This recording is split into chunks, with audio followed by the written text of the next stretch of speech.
Pan masala ഉൽപ്പന്നങ്ങൾ കടത്തിയ സംഭവത്തിൽ 3 പേർ പിടിയിൽ. 15 ചാക്കുകളിലായി സൂക്ഷിച്ച 15,000-ഓളം ഹാൻഡ്സ് കൂൾലിപ്പ് പാക്കറ്റുകളാണ് പിടിച്ചെടുത്തത്.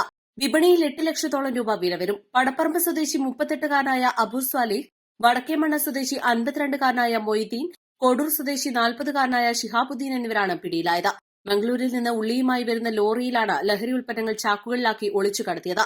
കൊളത്തൂർ ഇൻസ്പെക്ടർ സംഗീത് പുനത്തിലിന്റെ നിർദ്ദേശപ്രകാരം കഴിഞ്ഞ ദിവസം കടുങ്ങപുരം സ്കൂൾ പടിയിൽ നടത്തിയ വാഹന പരിശോധനയിലാണ് സംഘത്തിലെ പ്രതിയായ അബു സ്വാലിഹ് പിടിയിലായത്.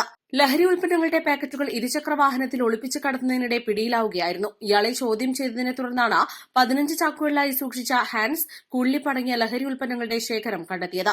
ചട്ടിപ്പറമ്പ് മലപ്പുറം റോഡിൽ ചാഞ്ഞാലിലെ സ്വകാര്യ വ്യക്തിയുടെ ഉടമസ്ഥതയിലുള്ള വാടക കെട്ടിടത്തിലാണ് സൂക്ഷിച്ചിരുന്നത്.